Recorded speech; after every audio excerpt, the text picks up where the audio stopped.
Bonjour à tous, je continue sur l'ouvrage d'Isabelle Nazaraga qui est encore disponible avec un CD, en fait le CD audio d'une conférence. Voilà, donc je continue cette conversation un petit peu à bâton rompu sur les thèmes que j'ai pu relever et qui renvoient à mon expérience. Évidemment, il y a beaucoup plus d'éléments dans l'ouvrage d'Isabelle Nazaraga et j'ai occulté des choses sur lesquelles je n'avais pas forcément beaucoup à dire en fait, c'est pour ça. Hein. Donc je vous conseille quand même de le lire pour avoir plus d'informations. Je dirais que lorsqu'on est très déprimé de façon systématique, quand on rencontre certaines personnes très déprimées ou perturbées, c'est que la relation dysfonctionne et là il faut se poser des questions. Est-ce que la personne est manipulatrice? C'est une possibilité, il n'y a pas que cette cause-là, mais c'est que la relation dysfonctionne. Voilà, c'est ce que je tire de quelques lignes d'Isabelle Nazaraga. Alors, la présence, le fait de côtoyer un pervers narcissique, et effectivement, moi j'ai vraiment ce sentiment, hein, surtout qu'il y a des choses très fraîches dans mon esprit, puisque j'en ai côtoyé un il n'y a pas si longtemps, donc effectivement, c'est bien ce que je ressens. De la culpabilité, on se dit, j'ai des doutes quand même, c'est toujours le doute qu'on est proie de pervers narcissiques, de manipulateurs. Hein.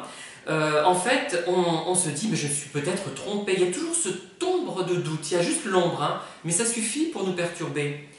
Ça produit parfois de l'agressivité avec d'autres gens qui n'y sont pour rien. Et leurs plaisanteries peuvent nous paraître pénibles, puisqu'on est obnubilé par la présence de cette personne nocive, donc on est mal à l'aise et ça se transforme en agressivité, donc de l'anxiété. Alors là, c'est vraiment très très net. Hein. Bon, après, au bout d'un moment, ça s'estompe quand même, hein, on s'habitue, mais il y a toujours un fond d'anxiété, de malaise. Hein. De peur même, parce qu'on ne sait pas jusqu'où peut aller le manipulateur. Est-ce qu'il peut répandre de faux bruits sur nous, nous dénoncer à je ne sais qui, enfin bref, effectivement, ça peut être le cas. Hein. Et ça peut provoquer des maladies graves. Le stress peut provoquer de graves maladies. À mon avis, ce n'est pas la seule cause. Mais nous avons un exemple en la personne de Fleur, qui signe aussi sous le pseudonyme de Zorro.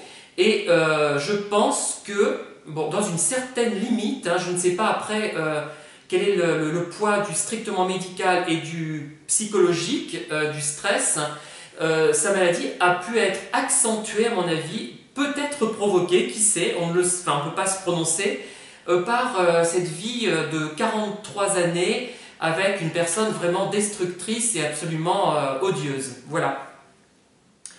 Alors on va ruminer on va ruminer cette histoire, on va en parler autour de soi. Moi j'en ai beaucoup parlé à mon conjoint, à mes amis.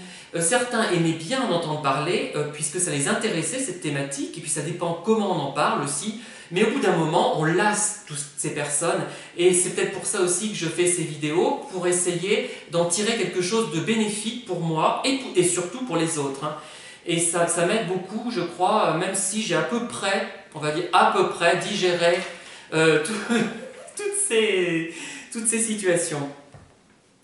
Alors, elle parle aussi de l'invisibilité du manipulateur qui sait prendre des masques, ce qui explique pourquoi beaucoup ne se rendent pas compte du tout que vous êtes confronté à une personne manipulatrice. Il utilise à double contrainte. Isabelle Nazaraga reprend des exemples à ce sujet, intéressants d'ailleurs et parfois un peu amusants. Il échappe à la confrontation. Alors là, c'est formidable parce que je l'ai vécu systématiquement. On en reparlera. Alors, ah bah ça, il faut qu'on en reparle devant un café. Le café, après on dit à la personne, eh bien ce café on le prend quand pour qu'on puisse en discuter? Ah ben le mieux c'est de s'écrire par mail. Après, ah ben les mails ça fonctionne pas, ah ben le mieux c'est de se téléphoner, etc. etc. Il y a un report sans arrêt, une fuite de gamins, de sales gosses en fait. Hein. C'est débile et on se laisse prendre à ça hein, au début. Après on a vite compris. Et c'est plus pratique par mail d'ailleurs, hein, parce que comme ça on n'est pas face à la personne. Parce que moi j'ai l'air gentil comme ça, mais je mets les gens face à leurs responsabilités. Alors, j'ai envie, c'est pas pour les perturber que je fais ça, c'est pour comprendre. J'aime bien comprendre ce qu'il y a derrière un comportement bizarre, au moins qu'on me donne des pistes. Et donc, je les pousse un peu dans leur dernier retranchement. Ils le savent, je pense, inconsciemment. Et c'est pour ça qu'ils évitent ces confrontations directes. C'est pas un manque de temps, hein. Il y en a qui prétendaient qu'il était fatigué après sa journée de travail. Oui, tu parles. Il n'était pas fatigué pour aller boire, hein. Mais bon, avec moi, il était fatigué. Et d'ailleurs, il y en a d'autres qui allaient voir d'autres gens, plein de copains, et moi, je suis passé le dernier, évidemment, puisque les copains en question n'étaient pas problématiques. Ils parlaient chiffon, alors que moi, j'essayais de creuser les sujets, hein. C'est ça, j'étais chiant, hein. Je le sais, je le sais. Ne me dites pas, je le sais. Ah oui, problème de communication, il faut deviner ce qu'ils veulent vous dire. On croit que c'est de la pudeur, mais ce n'est pas de la pudeur, hein, c'est exprès. Ils ne sont pas clairs quand ils communiquent. Et pourquoi ne sont-ils pas clairs? Alors il y a plusieurs raisons invoquées par Isabelle Nazaraga auxquelles j'adhère, hein, et j'adhère plus particulièrement à celle que je vais vous citer. Alors, s'ils ne sont pas clairs, c'est pour nous laisser interpréter à notre façon, et ça leur laisse la possibilité de changer d'opinion. Voilà. Il y a aussi, ça peut aussi être une technique pour nous dévaloriser si jamais on se trompe sur notre interprétation. Et aussi, il y a quelque chose qui me semble très important, c'est que être flou, être ambigu, ça crée un mystère. Et le mystère, c'est très développé dans certains romans, notamment à l'eau de rose. Il y a toujours des beaux ténébreux qui sont d'abord mystérieux, de belles ténébreuses qui sont mystérieuses. En fait, elles sont désagréables, mais elles s'avèrent formidables. C'est qu'elles ont, ou ils s'avèrent extraordinaires. C'est parce qu'elles ont vécu des choses terribles avec leurs précédents amants, leurs précédents amoureux, et donc elles ne peuvent pas se révéler. Oui, mais ça, c'est du roman.